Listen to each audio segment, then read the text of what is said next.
आलोक शर्मा और सुधांशु त्रिवेदी की डिबेट में खुल गए कई पुराने राज और कश्मीर पर पंडित नेहरू ने गलती की।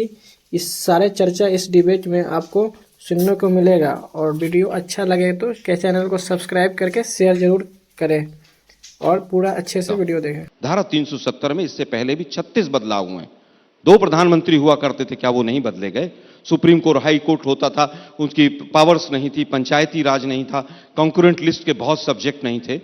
आज भी धारा 370 हिंदुस्तान के संविधान का हिस्सा है, लेकिन लाल किले की प्राचीर से लेकर इस मंच तक झूठ बोला जाता है। अनुच्छेद 370 हट गया ना जम्मू कश्मीर से? नहीं हटा ना, किसने कहा? आप मुझे आर्टिकल पढ़ा? लेकिन जो रोड़ा था वो तो हट गया ना। कोई रोड़ा नहीं हटा। हाँ। आप उस ऑर्डिनेंस को पढ़िए। हाँ। लिखा है using the powers of article 370 we are making these 2 changes. पर दिक्कत यह कि मीडिया के साथ ही पढ़ते नहीं आजकल। ऑर्डिनेंस पढ़ा है आपने वो 6 अगस्त वाला? सर आपने कश्मीर को देखा है? मैं वापस आ रहा हूं। 370 हटने के बाद से अब आप मुद्दे देखिए। ठीक है, अब मैं आप मुद्दे को आपको अगर उनका पक्ष रखना है तो आप उनको पक्ष आप रख लीजिए, मैं चुप हो जाता हूं। नहीं, आप अपनी बात मैं वास्तविकता देश को बता रहा हूं। अगर आपके पास कोई कागज है कि धारा 370 हिंदुस्तान के संविधान का हिस्सा नहीं है तो मैं बैठा हूं चुपचाप। एबीपी अनुच्छेद 370 मैं कह रहा हूं अनुच्छेद 370 अब हिंदुस्तान के संविधान का हिस्सा नहीं है। मैं एबीपी मंच के इस माध्यम से दोनों प्रवक्ताओं को चैलेंज करता हूं कि मुझे कागज दिखा दो। मुझे भी लपेट लिया आपने। आपने क्योंकि मुझे बीच में टोका बोल दिया। मैंने बीच में टोका क्योंकि आप लोग, मैंने क्लैरिफिकेशन आपने वो ऑर्डिनेंस, मेरे दर्शक के लिए मैं आपसे क्लैरिफिकेशन अगर मांग रही हूं तो आप मुझे किसी पार्टी का प्रवक्ता बना देंगे। आपने दोबारा जैसे ही आप पकड़े गए तो आपने तुरंत उसके टॉपिक को बदल दिया। आपने जम्मू कश्मीर देखा है? अरे भाई जम्मू कश्मीर मैंने भी देखा है और पूरा विश्व देख रहा है। 4.5-5 साल से वहां चुनाव नहीं हो रहे। आप बताइए कब चुनाव हुए थे लास्ट वहां पर सर वहां G20 की बैठकें हो गई। वही तो प्रॉब्लम है, दुनिया भर के डेलीगेशन पहुंच गए। दिक्कत यह है कि बीजेपी का प्रवक्ता बोलता है तो आप शांत बैठती हैं। मुझे बोल तो लेने दीजिए। अच्छा बोलिए। अभी वहां पर लेह लद्दाख में चुनाव हुए, किसी मीडिया की हिम्मत नहीं हुई कि बीजेपी बुरी तरह से हारी वहां पर, कि वहां के नतीजे दिखा दिए जाए। नहीं, हमने तो बताया एबीपी न्यूज पर कि लेह लद्दाख काउंसिल के अंदर कांग्रेस ने बढ़िया प्रदर्शन किया। मैं फिर कहूंगा जी, अगर वहां पर कांग्रेस की जगह बीजेपी जीती होती तो आप मोदी जी का झंडा लेकर पूरा नोएडा का मीडिया निकल जाता। शांति से मेरी बात को सुनिए, अदरवाइज मेरे पास सारे तथ्य हैं। अब मैं वापस पूछना चाहता हूं, 2 बदलाव किए आपने।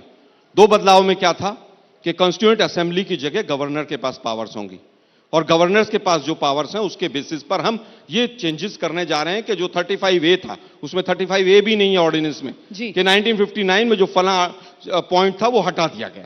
मान ली हमने बात, उससे बड़े बड़े चेंजेस तो कांग्रेस ने किए हैं।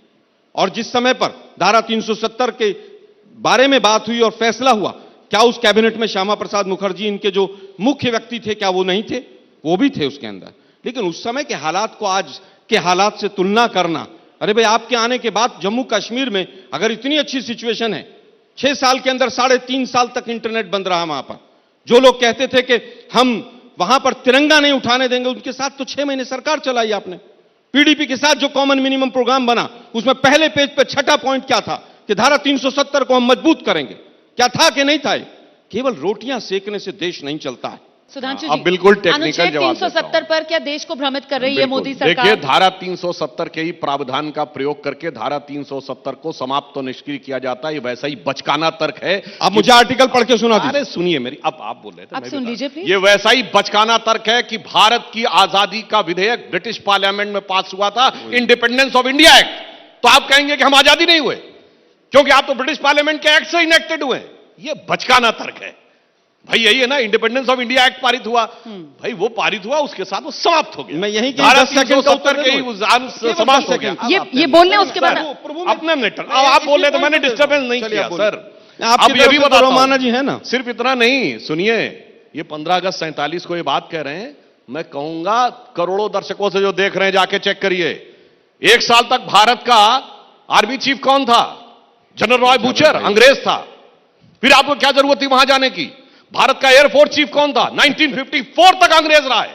पहले एयर चीफ मार्शल एल्महर्स्ट थे, फिर गेराल्ड गिब्स 1954 तक, नेवी चीफ 1957 तक, 1968 तक। इसीलिए जॉर्ज पंचम की प्रतिमा लगी रही भाई। अरे भैया, अंग्रेज का आर्मी चीफ था, अंग्रेज का एयरफोर्स चीफ था, अंग्रेज का वो था, अंग्रेज बैठा हुआ था, माउंटबेटन बैठे हुए थे। काहे चलेगा भाई यूएन? ये तो समझ से बाहर की बात है।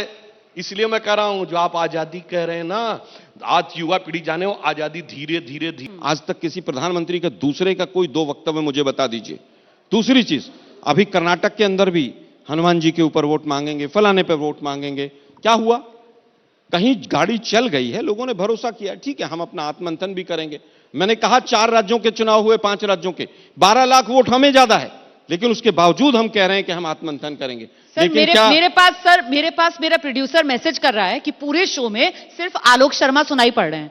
अब जरा सा चुप हो जाइए सर, सुधांशु जी को भी सुन लेते हैं। हाँ बिल्कुल, और आप मैं अनुमति जाकर ये शो जरूर देखेगा, क्योंकि हर बार आप एंकर से कहते हैं कि आप बाद में शो जरूर देखेगा। आपने मुझे बोलने नहीं दिया, तो मैं आपसे गुजारिश कर रही हूँ कि आप बाद में जाकर ये शो और मैं दर्शकों से कह रहा हूँ, जब ये बोलते हैं मैं एकदम शांति से सुनता हूँ। आप जो बोल रहे हो अनाप बोलिए, मैं प्रोड्यूसर साहब को कहिए कांग्रेस के प्रवक्ता को चुप करा दिया गया। सुधांशु जी अब मैं बताता हूं चेहरा बदलना क्या होता है। अभी राजस्थान का चुनाव हुआ, आपको याद है कि राहुल गांधी जी ने अपना गोत्र कब बताया था? 2018 के राजस्थान के चुनाव में पुष्कर से बाहर निकले थे, और आज तक किसी को नहीं पता होगा किसी नेता के बारे में कि जाति तो पता है कौन सी उपजाति है, कौन सा गोत्र है, यह भी बताया गया, ठीक।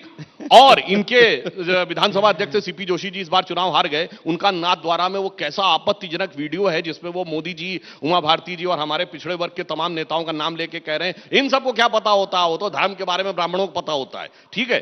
एक चेहरा ये था 2018 में, और 2023 में कहते हैं जातिगत गणना चाहिए, मैं तो इनके साथ हूं। भैया वो कुर्ते के ऊपर जनेऊ के भी साथ हूं, और फिर पलट के मैं पिछड़ों के साथ हूं। जनाब ये चेहरे बदलने से समस्या होती है। और एक लाइन, मैं एक लाइन और, क्या पिछड़ा जनेऊ नहीं पहन सकता? देखिए एक लाइन में, एक जल्दी से सर। इनके पास जानते कितने चेहरे हैं? एक पुराने जमाने में हम लोगों का बचपन का गीत था कि सोमवार को हम मिले, मंगलवार को नैन, और बुध को मेरी नींद गई, और जुमेरात को चैन। अगर इस तुकबंदी से जम्मू कश्मीर में चुनाव होते हो तो मैं जरूर इस तुकबंदी को सुनूंगा। अगर